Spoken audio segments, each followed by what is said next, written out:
Novembre 2008. Une page de l'histoire se tourne. Barack Obama est élu président des États-Unis et ce premier président noir à la tête du pays le plus puissant du monde fait naître de grands espoirs quant à la justice et à l'égalité. Depuis 2011, le cinéma américain ne cesse d'évoquer la question raciale et l'esclavage aux États-Unis. La couleur des sentiments en 2001 de Ted Tyler. Lincoln en 2012 de Steven Spielberg. Django Unchained de Quentin Tarantino. Ou encore 12 Years a Slave de Steve McQueen en 2013. Des histoires, des films, de l'art. Comme s'ils constituaient un moyen de faire le deuil d'un passé qui ne passe pas. Ou comme s'ils illustraient la réconciliation des communautés aux États-Unis. Mais le tragique accident survenu le 9 août 2014 à Ferguson remet en cause ses espoirs.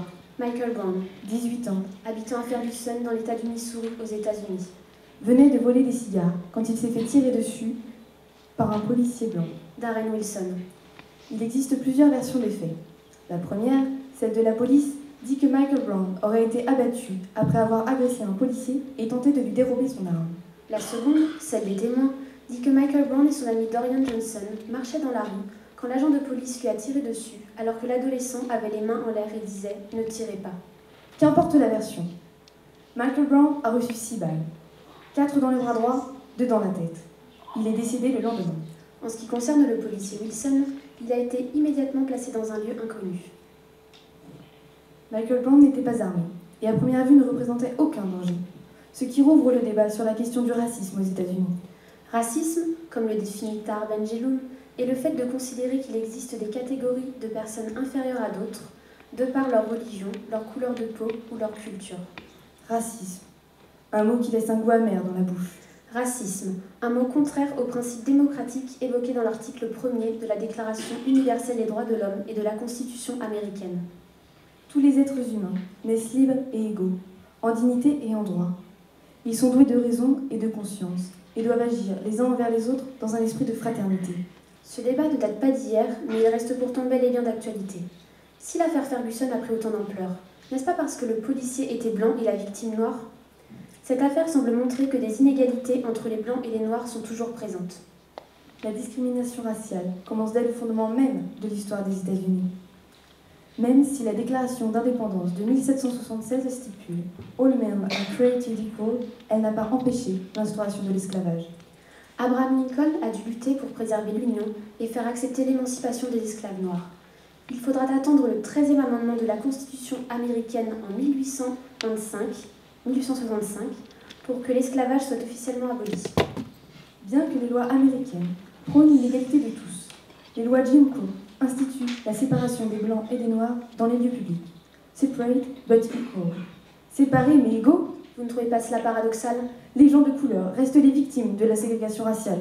Et pourtant, la Déclaration universelle des droits de l'homme stipulait dès 1948, dans l'article 2.1, que chacun peut se prévaloir de tous les droits et de toutes les libertés proclamées, sans distinction notamment de race, de couleur, d'origine nationale ou sociale ou de toute autre situation. Pourtant, Martin Luther King n'avait-il pas déjà dénoncé ces injustices dans son célèbre discours « I have a dream » en 1963 ? N'avait-il pas déjà rêvé que ces 4 enfants vivraient dans un pays où on ne les jugerait pas à la couleur de leur peau, mais à la nature de leur caractère ? Le Civil Rights Act, voté en 1964, met officiellement fin aux lois ségrégationnistes américaines, mais n'indique pas les comportements racistes. Encore aujourd'hui, les Afro-Américains, en particulier ceux issus de milieux défavorisés, ressentent les différences de traitement et de considération. L'affaire Ferguson témoigne bien de leurs inégales intégration et représentation. Ainsi, la ville de Ferguson compte 22 000 habitants. Aux 3/4 blanches il y a 20 ans, aux 2/3 noirs aujourd'hui. Majoritairement habitée par des classes moyennes hier, elle est aujourd'hui considérée comme pauvre. Elle est le reflet de la société américaine actuelle, à savoir 30% des Afro-Américains vivent sous le seuil de pauvreté, contre 10% des Noirs. À Ferguson, la moitié des Afro-Américains sont au chômage. Par ailleurs, le maire de cette ville est blanc. Le conseil municipal ne compte qu'un seul Afro-Américain sur 7 représentants.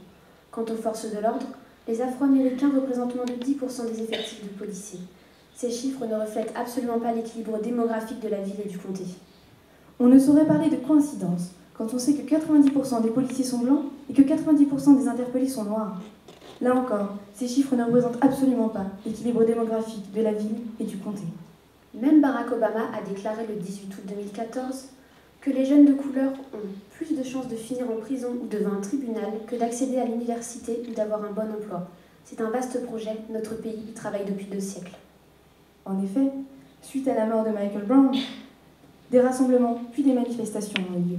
Des tensions importantes se sont créées entre la population et les forces de l'ordre. Des scènes d'émeutes et de pillages ont conduit à l'instauration de l'état d'urgence. Au cours d'une intervention précédente, le président avait déploré des arrestations abusives de manifestants et de journalistes et avait invité au respect de la liberté d'expression. Est-il nécessaire de rappeler que Michael Brown n'est pas un cas isolé? Souvenons-nous de Trayvon Martin, tué en Floride en février 2012. Souvenez-vous d'Eric Garner, tué à New York en juillet 2014. Encore et toujours, des Afro-Américains tués par des policiers blancs. Dans tous ces cas, une enquête a été ouverte. Un grand jury a été convoqué pour décider ou non de l'inculpation des policiers concernés. La décision de ces grands jurys a également provoqué de vives réactions puisque les policiers n'ont pas été inculpés. Darren Wilson, le policier qui a abattu Michael Brown, dit avoir la conscience tranquille, plaidant ainsi la légitime défense. Il explique que lors de son altercation avec l'adolescent, il n'aurait pas pu agir autrement.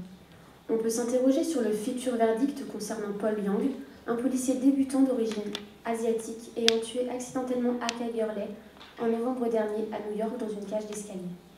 Pourtant, l'article 7 de la Déclaration universelle des droits de l'homme indique « Tous sont égaux devant la loi et ont droit sans distinction à une égale protection de la loi.